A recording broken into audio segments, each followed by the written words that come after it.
Attention, citizens. It's time for Super Pulp Science.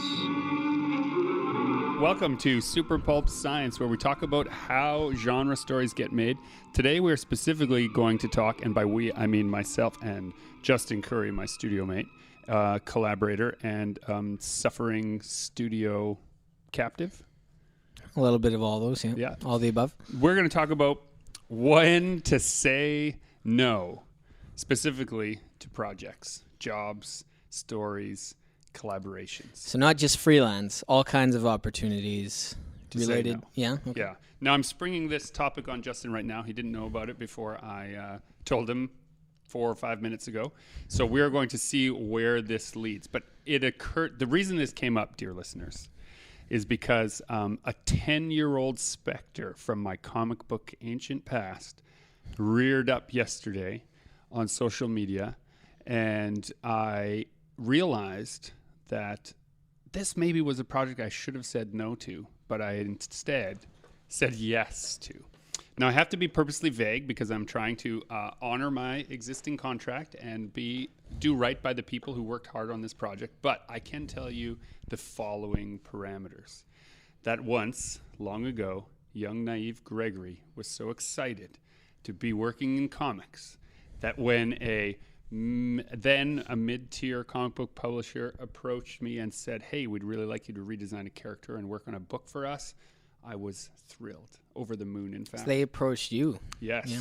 So this was another thing. It was not part of a pitch or anything like that. Someone reached out through the internet and grabbed me by the lapels and said, please work for us. So I said yes. But perhaps I should have said no. So before I get into more details about that, Justin, I want to ask you a question.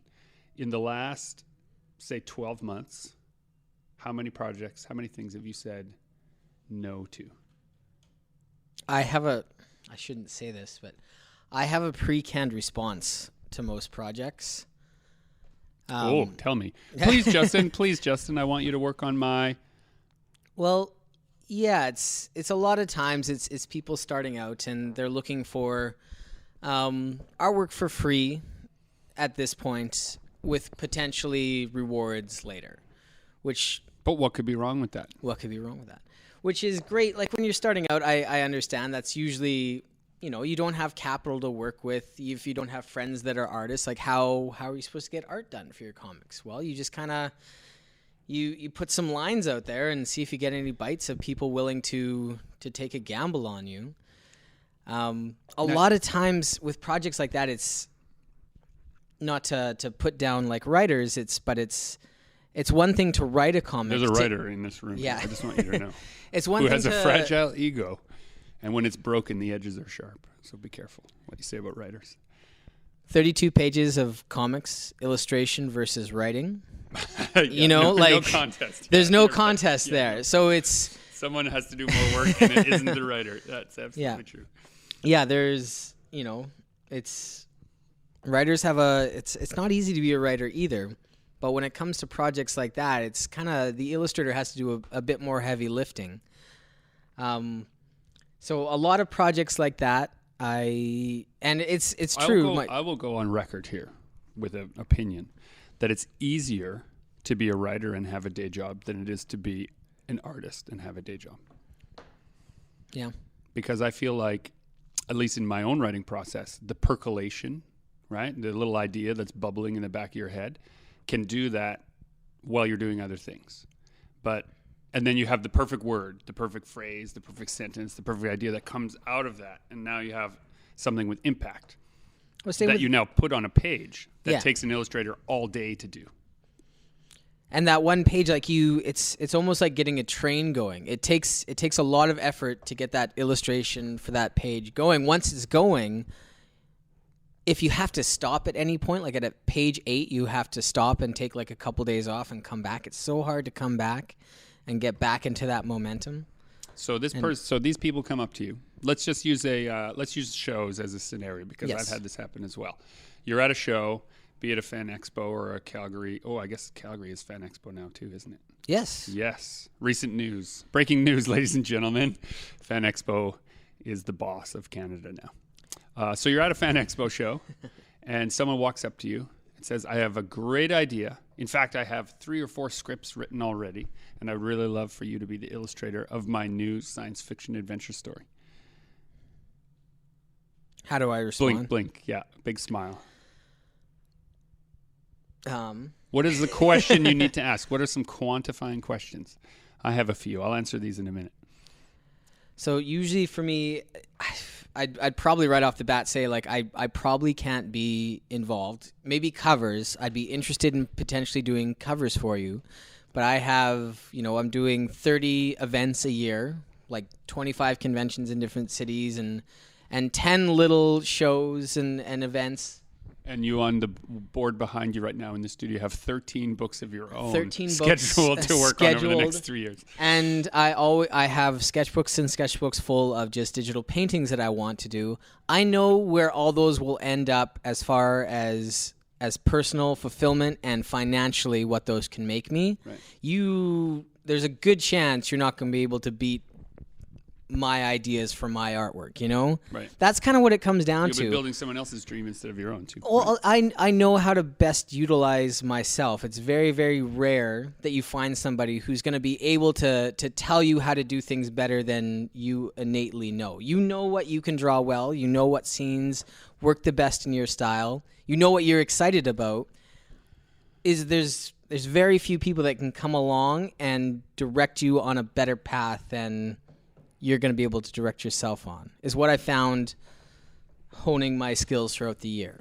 Okay, so this person has asked you. Now you tell them, hey, it's unlikely that you'll be able to pull me away from this great job. Mm-hmm. And they leave a little bit saddened, but they understand because they see that you're busy. And also people push them out of the way to come and get your stuff at the show anyway, so they can't stick around too long. Online, though, you have a bigger presence. And I know from being across the studio how many queries show up in your inbox.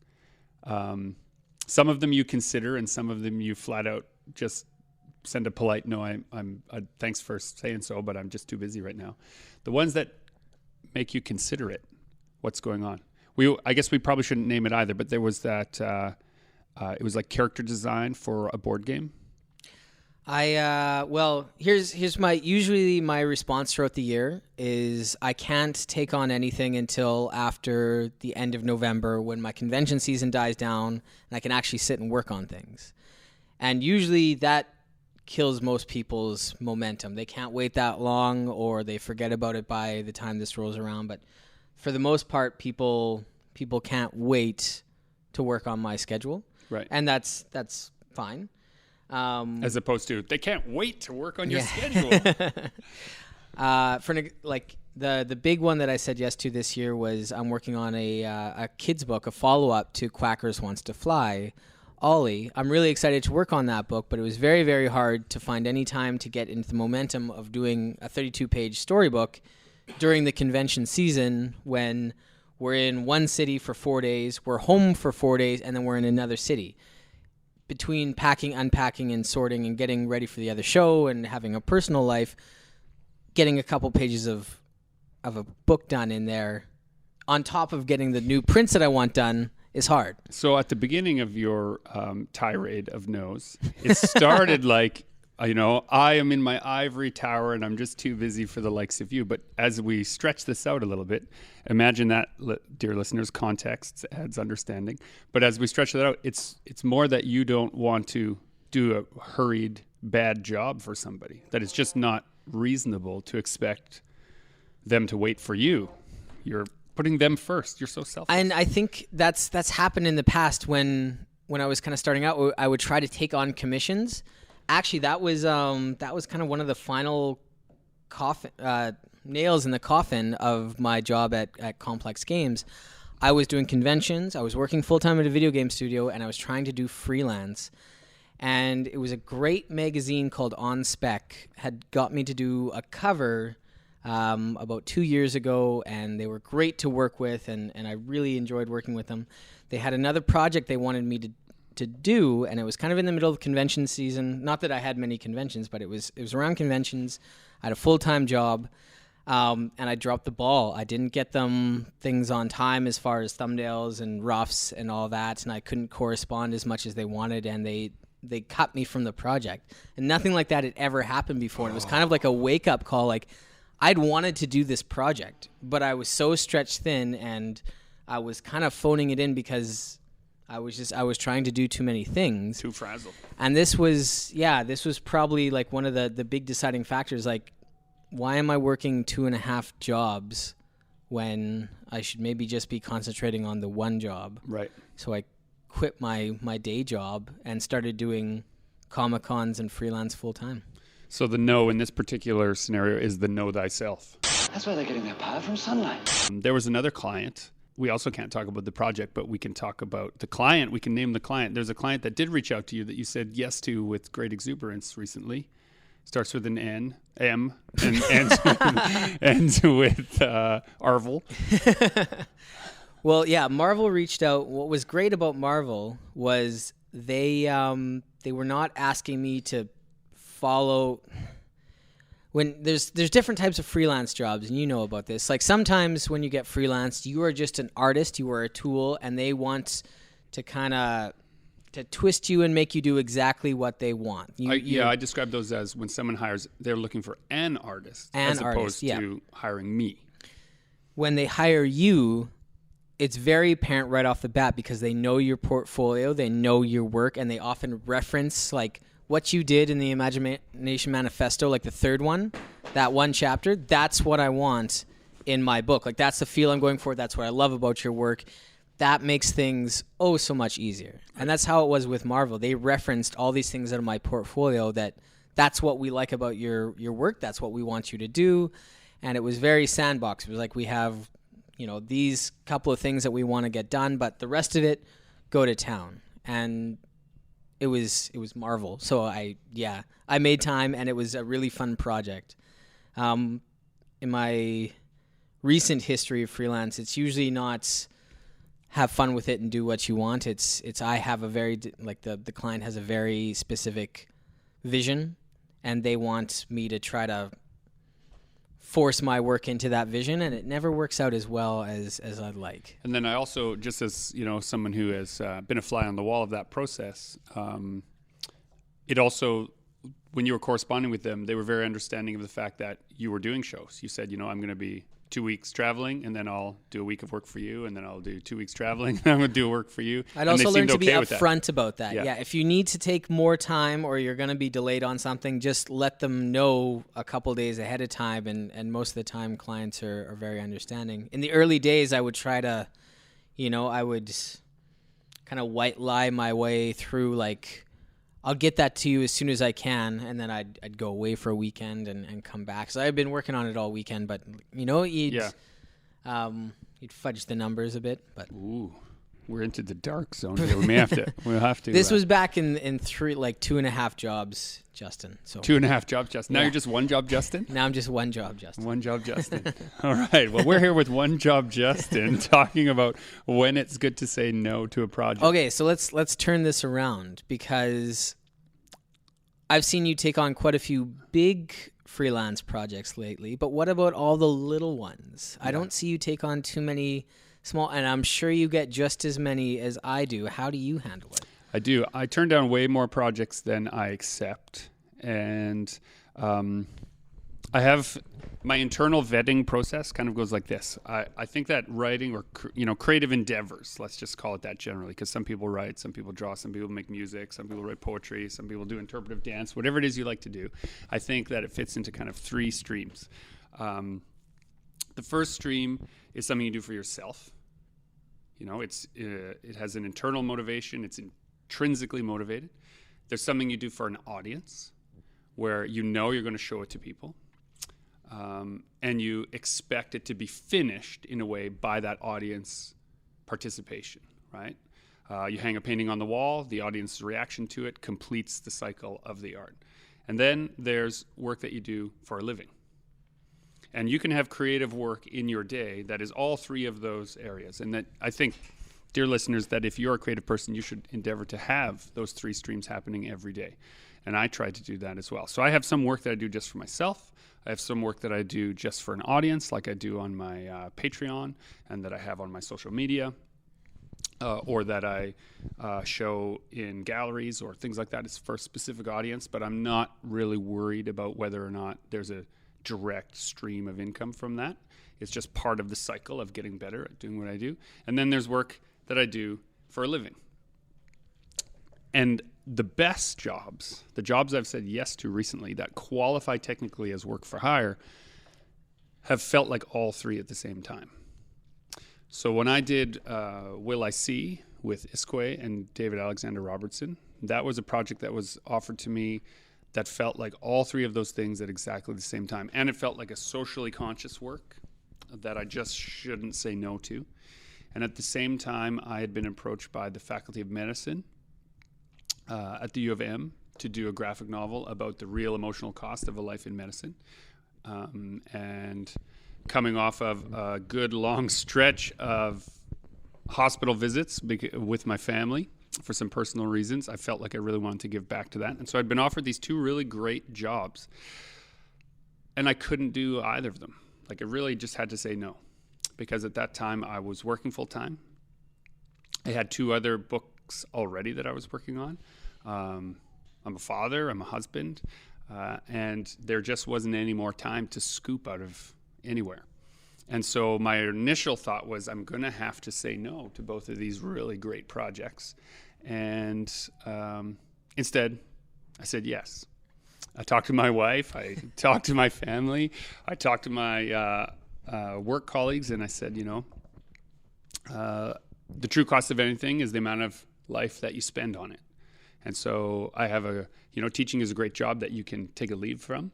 So I took a leave and I said yes to some projects that I'd normally have to say no to. That has set a tone for me for the last 2 years, that the projects I've said yes to have to fit into those 3 categories now. Like, if I'm going to be doing it as the thing I spend my time doing, I want it to be a job that I don't need a vacation from. And so it has to fit into those 3 categories. And I've been extremely fortunate to find collaborations and companies and publishers that have made that possible. I have some sort of big announcements coming up in the next couple of months, and I'm really excited about them. But what excites me more than the fact that, yay, I'll be able to pay my mortgage, is that they were the right ones to say yes to. In stark contrast to that one I alluded to earlier, which was something that was lots of fun, but I didn't vet the people who were involved, and I didn't look at the company too closely, and I didn't do my due diligence. Now, this is 10 years ago, so I've learned a little, I hope, in 10 years. Yeah, because we've been talking about our current, like, kind of how we're handling freelance and outside opportunities, which is very, very different than most artists. When we were starting out, I think we should talk more about mistakes we made. Mistakes and things we learned. One thing I remember, once I figured this out, I treated freelance very, very differently, was early on I decided if I'm going to be doing freelance projects or painting projects for other people, the money wasn't that great. Most people don't have a huge budget for artwork. It has to be able to kill 2 birds with that one stone. If I'm going to be doing a project for this guy, I have to retain the rights to the artwork, and I have to be able to use it as either to make it into a print at Comic-Cons, or use it in a comic, or use it in another project. It can't just be for that. If I'm going to put 8 hours into that project, okay, that's amazing. I need to be able to use it somewhere else. I do okay. When I started out, that was my one rule too. There you go. We didn't know each other then. We didn't know each other, but I always offered 2 prices for my freelance work. One that gave them work for hire, an exclusive work for hire. I do it. You get everything. You get all the files. So I want you to design a robot for me, and it is 100% mine. Yeah. So I'd give you one price for that, right? Which was double the price for first print rights. So you can have it. It's all yours, but that costs you double. If you have first print rights under that context, then once it's printed and once you've had your fun with it, I have the right to reuse that image, to recontextualize that image. As a collage artist, that was important to me because I might chop up some pieces and I didn't want people to say like, hey, you're cheating. Yeah. Right? So it gave me the legal wherewithal to do that, but also gave people an affordable price. Like if I was transparent with them to say like, here's my process. I use lots of stuff and I reuse lots of bits and I'm just making stories with whatever's laying around the studio. Yours might go into that go pile, and you have to be okay with that. And if you're not, pay the iron price then. Yeah. Right? Did anybody go for the... A few, yeah. Really, yeah? A few Okay. people who were really, like myself, understand the real value of, and yourself and a lot of the people that we hang out with, the real value of the intellectual property, right? Knew that it was worth paying up front to own it forever. And it's funny because those are the ones that I think about the most often. Are the ones like, oh, I wish I had that still, or I wish right? So when I started out though, I didn't make comics. How do I say this? The trajectory that I intended was to make comics for a living, but the practice was not to try and make a living at comics then. So I only accepted work for hire projects that I thought would teach me something that I didn't know how to do.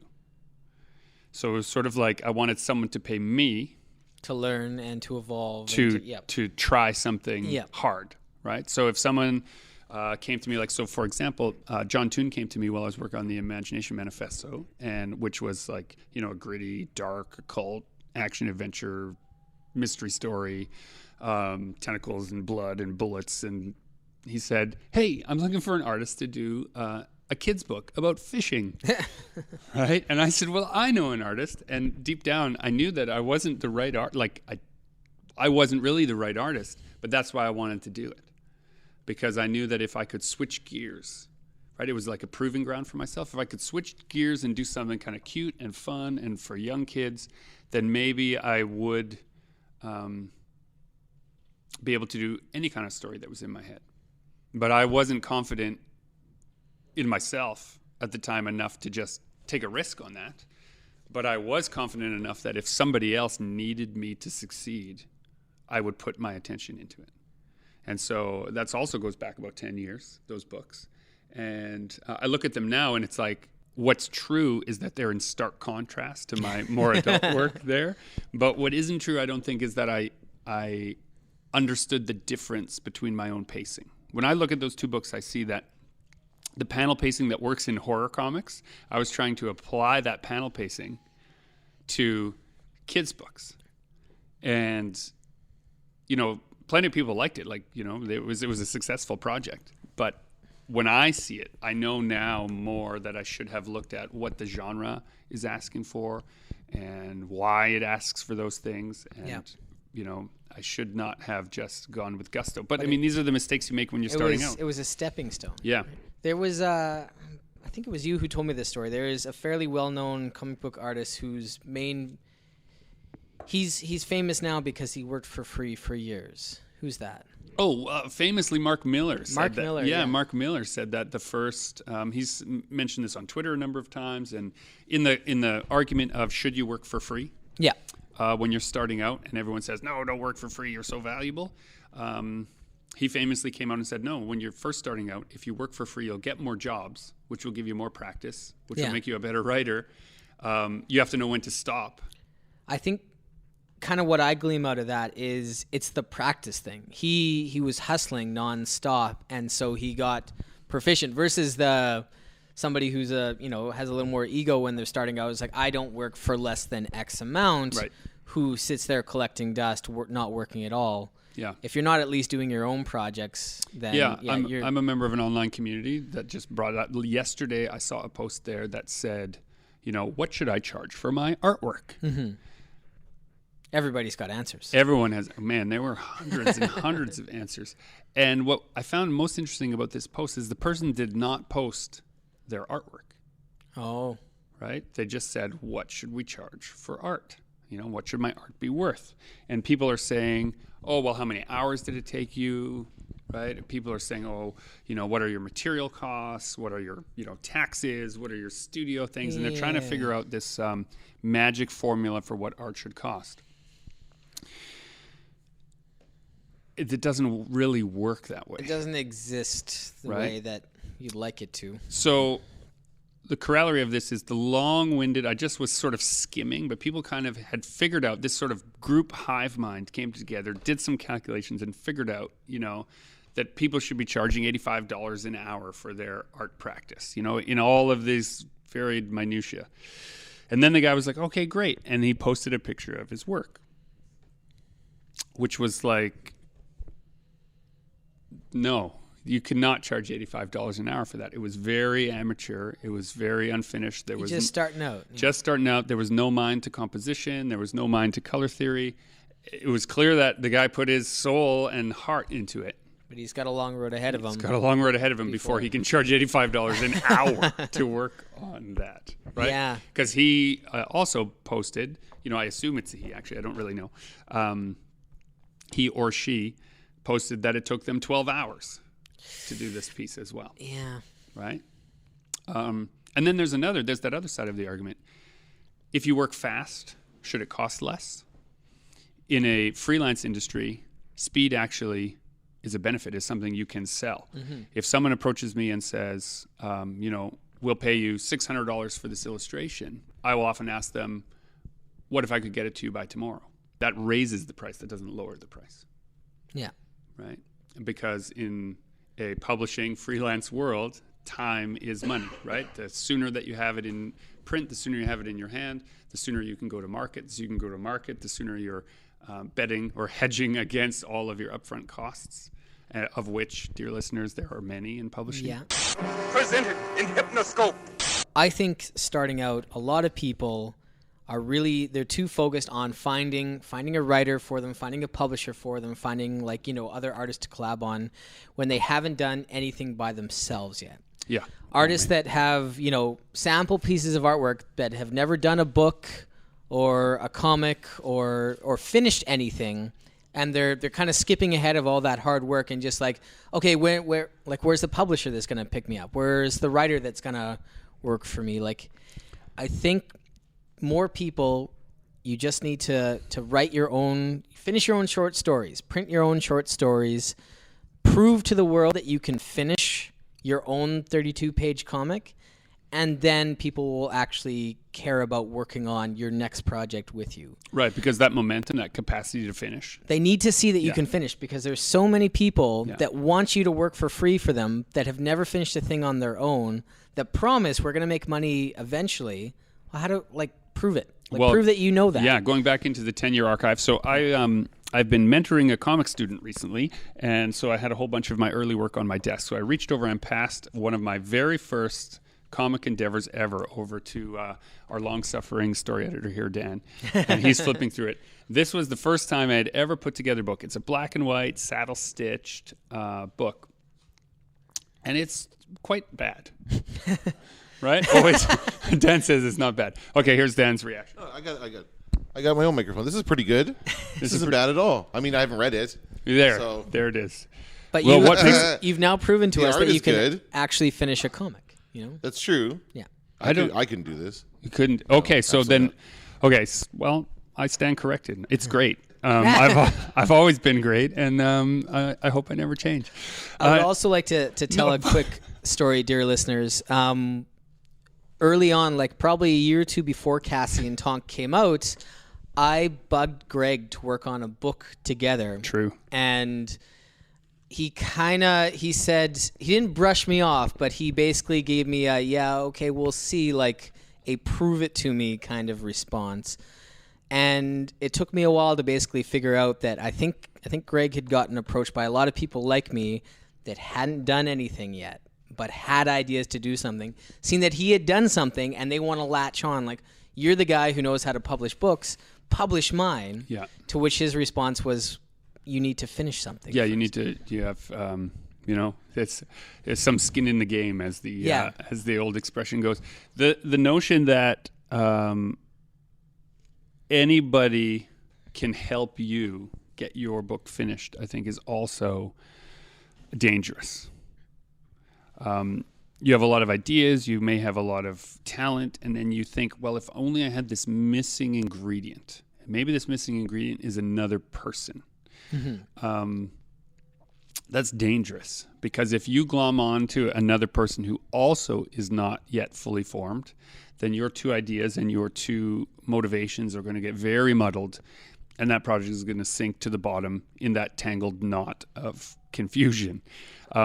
If, however, you have two people who finish things, get together, what they'll talk about usually at the start is, what will the finished product look like? Not, let's dream up all the possible story When this turns angles. into a movie and a TV show and a toy. And That's right. They will talk about what will it look like when it's finished. And if they can say, what I'm looking at having when it's finished is a 22-page saddle-stitched black and white comic that has a little bit of action in it, a little bit of violence, a little bit of adventure, and a touch of heart, then you know that they know what they want. And you can agree on those broad strokes. And then you can get into the minutia. If someone comes to you and says, hey, I have a great idea for a book. Well, ideas don't have any value, unfortunately. Right? I have a lot of great ideas for books too. But it's the labor of finishing that has value. And so when someone comes to me and says, hey, I have a great idea for a book, and then I made it, and here it is, and I look at it, and even if the art is obviously beginner, this is how I view this Enswell book that I handed you. It's like beginner. It's me figuring out my voice. And it shows, it's obvious that it's not polished and finished. But what it also shows is that I am interested in the craft. I think you're selling yourself short with this book. It's really not that bad. Okay, a reissue of this book will be out soon, I guess. But for me, it also wasn't the trajectory that I wanted. Like, I know from this book how not to work. Yeah. Right. So Enswell is it's subtitled In Imagination Manifesto. It was like a parallel story that ran, that I worked completely traditionally in. Now I work sort of 80 to 90% digital, but on this project I worked 80 to 90% analog. And the labor, not in the story or the writing, but the labor in the edits of an analog comic book when you're starting out are enormous. And there are so many errors in this book still. And working digitally now, I learned my process to say, like, where can I save that time? Right? Being able to redo and fix panels much more quickly buys me that time back to spend with my kids. And I think, make your own first comic, because one, you will learn your process or learn what's wrong about your process, learn how to fix your process. Two, you'll see how much work, like this, how many pages is this? 32? Yeah, I think so. 32. Yeah, 32. You'll realize how much work 32 pages of a book are, because, oh my God. I also remember, okay, so here's the thing. It's 32 pages of comics, right? No ads. What's true of modern comics is comics are only 22 pages long with 10 pages of ads.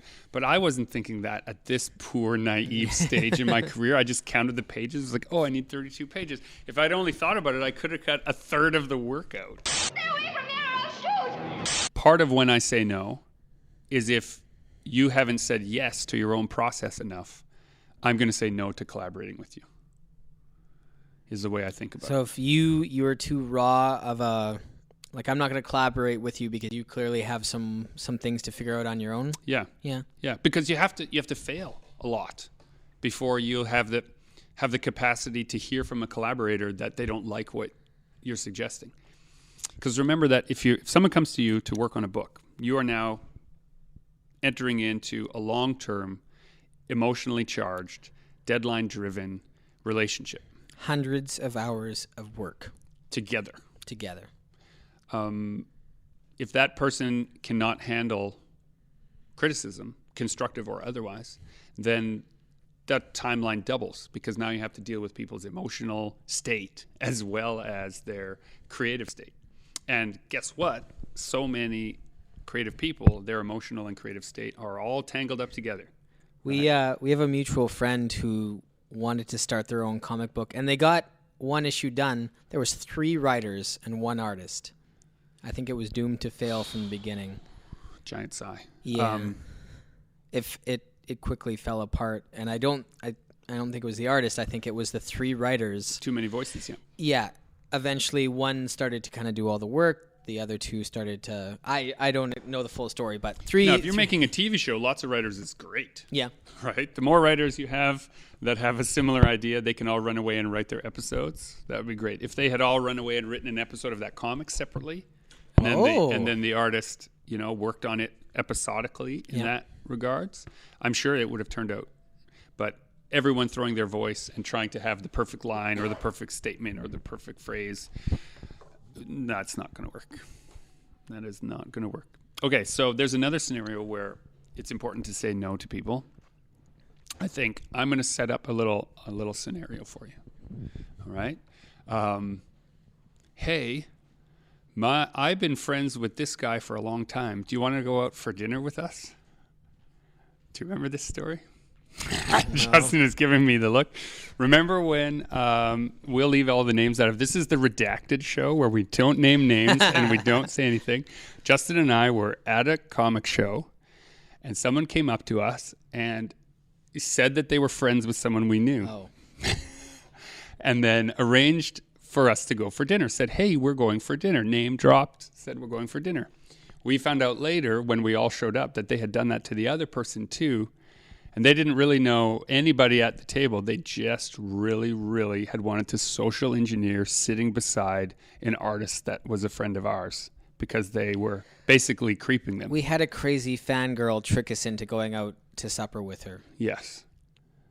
So the other reason why it's good to have some no powers, some no clout, is if you're making work, you're now a public figure.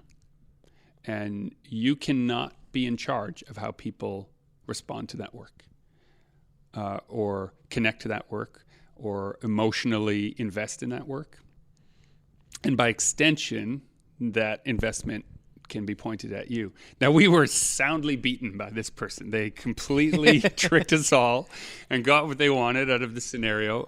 The poor unnamed artist, we'll call him Bill. Poor Bill was sitting, unbeknownst to us, looking at us all forlorn while we tried to figure out how to extricate ourselves from this situation. Poor Bill. Poor Bill. Poor Bill. And then the person, actually, as I recall, they also stiffed us with the bill. If I'm going to be in, right? That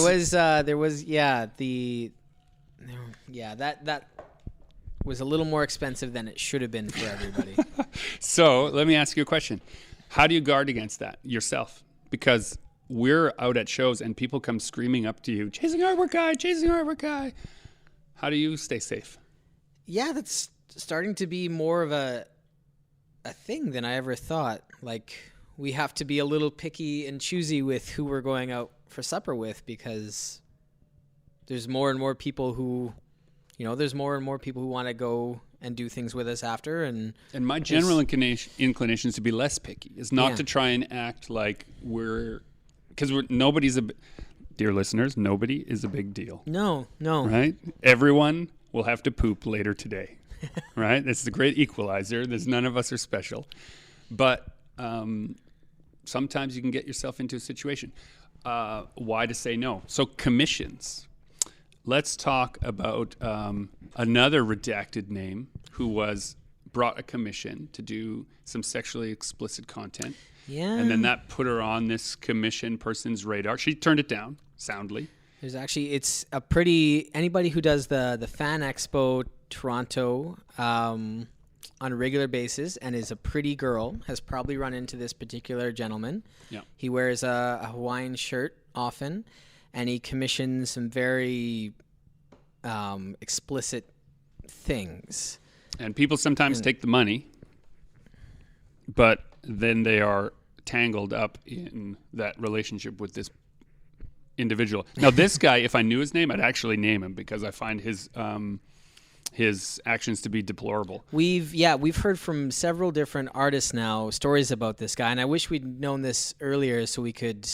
People should be bringing this guy to the attention of the Fan Expo people because At the last show, we urged 4 or 5 people to send messages about him to the show organizers to just make it a matter of record. Can we tell them what he commissions?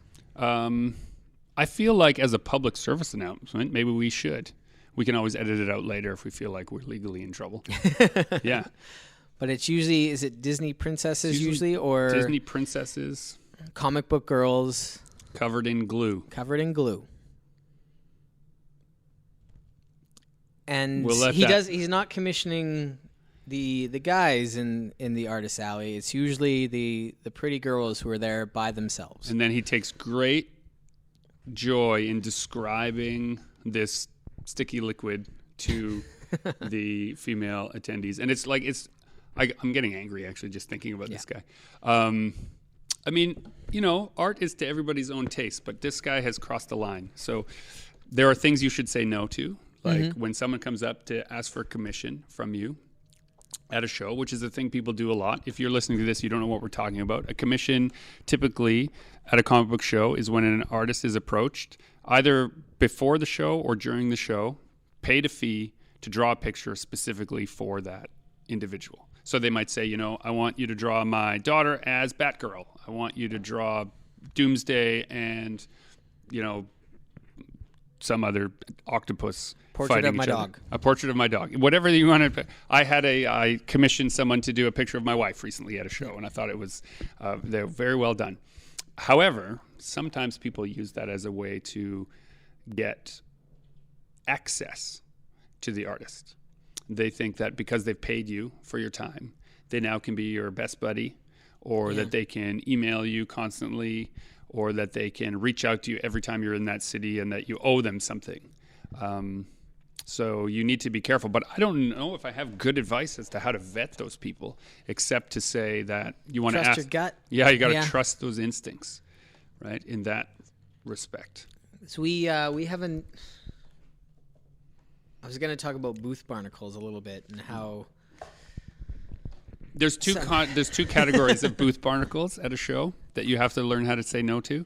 One are the completely benign types. They just really are fans, and they really are nice, and they really are just not too great at taking social cues. And so they hang around maybe for an hour or two, and they interrupt every conversation that you have with another person. But they're not doing it out of malice. They are legitimately just really keen, and they want to be part of it. And you encourage them because they are keen, and they take it a little bit like an invitation to hang around all day. I actually don't mind those. Those I can deal with if I have to, in a very pleasant way. Those, and some of those, we have invited out for dinner. That's true. That's probably a bad call sometimes, but we have. The other type, though, do you want to talk about? The type that wants just your attention and just to interrupt, and they want to be the center of that attention. Yeah. I think some people work it up in their mind. This is how the conversation is going to go. They overthink it and they try to force it. And if it misses the mark, they just start at the beginning and go and go and go. And they're not taking any, and sometimes they're rude and sometimes they're forceful. And if their point is not being made, they become agitated. And if you don't agree that Star Wars is better than Star Trek, then now you're in an heated argument about them. Actually, I saved neighbors of mine from a booth barnacle one time, and now it's the Red Letter Media. They do they watch like old movies, and they do reviews. They're famous for the Star Wars reviews, the first 3 Star Wars reviews. So my very first Wizard Toronto show, which is no longer a thing. I think it existed for 2 years and then it kind of dissolved. They're notorious for reviewing the first 3 Star Wars movies and kind of tearing them apart. And so all they were getting were kind of the worst kinds of booth barnacles, of people sitting there and just spewing opinions at them, just like kind of berating them. So oftentimes I would kind of inject myself into the conversation and try to get them to... You took some fire for them? Yeah, it took a bit of flack, and I've done that a couple times at shows. So I think it's a good... You're a hero. good thing to recognize when somebody else, like we've done that to friends too, where we've noticed the conversations at their booths, and there's also, slide it in there. One of the unstated things here too is that Justin and I are both, we're middle-aged now, Justin. We're both middle-aged white men who, we have some certain advantages in an awkward social situation like that maybe some of our female booth partners do not have.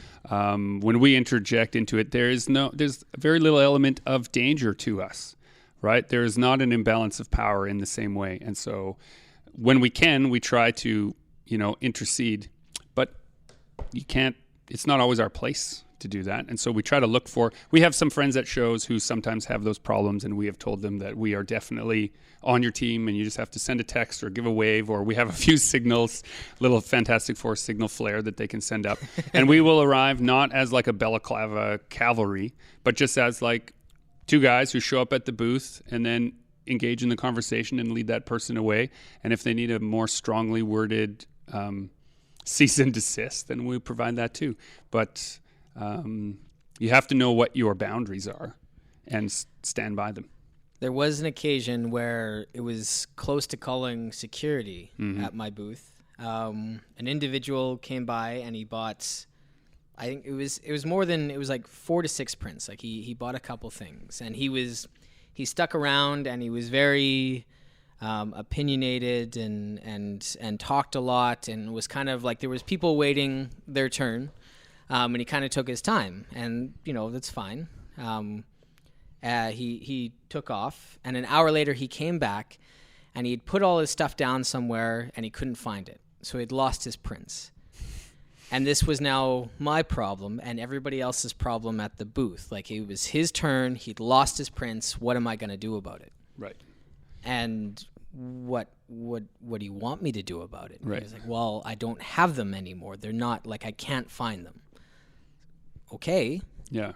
Did you lose Did them you here? like maybe Yeah. go like retrace your steps? Like Yeah. He's like, I did. And like it became this really, really tense thing where everybody's kind of like looking at everybody else like, what's this guy gonna do? Yeah. And trying to bully you into giving him free stuff. basically, yeah. So I said, like, I can give you a discount if you want to get them again, but like it's Sunday, I'm running out of stuff. I can't give you 6 free prints of like, and they were all like, the like heavy hitter prints kind of thing. It ended up they were at Drake's table. So then the guy, like, he found them eventually. He came back, and then at the end he came back and he wanted a refund from the second purchase because he'd found his prints. And I was there with my little sister at the time, and like just the way this guy was acting, it was very close to. Well, you big brothered up too, right? Yeah, we're gonna get somebody, and we're gonna get you, like, get away from my booth. Like you were, So that was the tensest I've ever had it at a table. As the Count turns into a monster and seeks his revenge. Okay, so we have different ways, different things, different lines in the sand that we've talked about here today. We've talked a little bit about the freelance life and then also the convention life. Let's come back into what makes a good collaborator. We know what makes a calamity at a show now. We've covered that. What makes a good collaborator to you? Because you've talked about all the people that you wouldn't work with and why. Who would you work with? I think a good collaborator knows your work and knows how to direct you without trying to pull your focus in any particular thing. They know you're good at X, Y, and Z, and they're going to let you do those things without trying to, like, that's not the way I see it in my head, so maybe try doing it again. Right. So they're leaving enough for you to have some artistic license. They're giving you a sandbox. They're not giving you those the star and square and circle shaped pegboards that you must do. Mm-hmm. I write for some illustrators, and I illustrate for some writers, and I write and illustrate my own work. So I have different parameters in which I look for those collaborators. But for the most part, I think that's true, that if somebody comes to me and knows my work and says, I really like what you did on this page specifically, I can usually tell them that wasn't what the author originally asked me for, if I'm talking about just being an illustrator. Often the stuff that stands out for people are things that myself as an artist made a choice that led to that. And people will think that it sounds like I'm taking credit, but what I'm actually saying is that the writer was able to say, your job is the visual medium, and my job is the written word and the architecture of the story.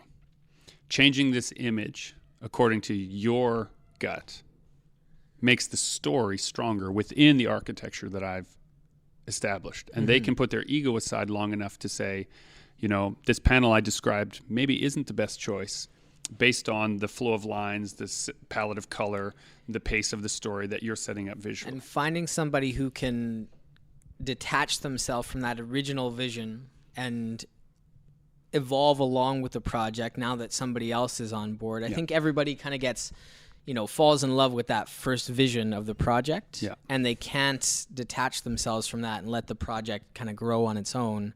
So when you come in and say, I think it'll work better if I do it this way, that's not my original vision, so I don't know. Like I don't want that. Yeah, absolutely true. Dave Robertson was a great collaborator in that regard. He writes very, I don't know what kind of scripts he gives everyone else, but he gave me for Will I See a really tight, specific script with camera angles and color palettes and, you know, what it smelled like, everything. Did that scare you? It totally did. Totally did. But I really wanted to work on the project. I felt like it had meaning beyond entertainment, which is what I'm more interested in working on now. And so I was confident that I could follow the directions. And then I started. And then I became worried that I had too many of my own ideas. I remember that first, because I was in the room while he was working. Yeah, you remember. And I remember you were sending over, they just wanted thumbnails or roughs, and you had finished like 8 pages. Yeah, because I was scared. And you were you sent it off, and you're like, I'm so scared. I'm so scared right now because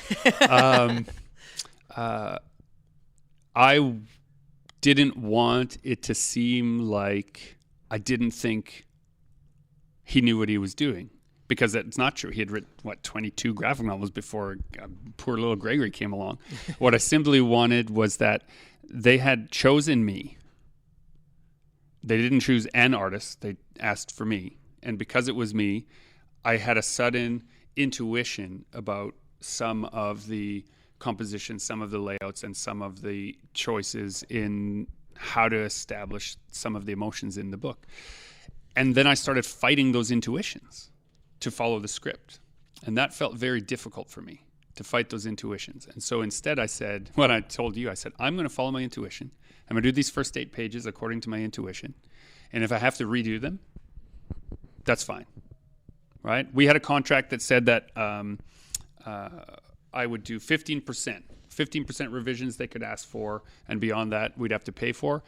I released them from that on these first 8 pages that I sent. I said, you can consider these like thumbnails, even though they're finished, because I've gone so outside of the purview of what you've asked that, you know, it's fine if you say no. But this is what my gut says about this. And to his absolute credit, Dave Robertson, when he looked at the pages, said to me, he said, this is completely within the spirit of the story. Everything here is the same as what I feel. It's just different than I imagined. He said, I want you to take that script and think of it like a movie director who's been given a script and then arrives on location and figures out, oh, there's a better shot if we move the camera over here. That's a good way to think about it. And it was so freeing. It was so freeing. He said, you know, there's very sparse dialogue in Will I See, and we sent it also to Isque, and we got her feedback, and she was just so supportive in saying, you know, this is a story about emotions. So as long as we're feeling the right emotions as we move through the story, then the tiny details we don't have to argue over. That's a collaboration you say yes to, you know, where someone is going to let you have a little bit of leeway. Now, if they had said, no, we hate them, right? No, you must follow those pages, then I would have done it. You know, that was completely... Project wouldn't have been nearly as strong, though. I don't know, right? And there's also a part where I wonder sometimes if we as artists let our intuition or our ego get in the way of what could be a good project. Mm-hmm. We're going to bring on an art director for a later show. who has worked with hundreds of artists, and he's going to tell us how you manage those things. We are those people, so it's difficult for us to tell you, dear listeners, how to manage those things, but he's going to tell us how he manages those people. But I wonder if maybe they should have said no to me. If they should have said no, we trusted Dave's script. We trusted Iskway's story. We trusted you to follow that direction. Please do so. That was their purview as a publisher, absolutely. And they trusted me, but they didn't have to. If they had said no, maybe the book would be different. Well, for sure the book would be different. I don't know if it would be better. So on that pontification, dear listeners, we will leave you. Remember that you should know your limits. You should set some limits for yourself, and you should stick to them. Use the word no, but don't let it stop you from joining the fight and making comics.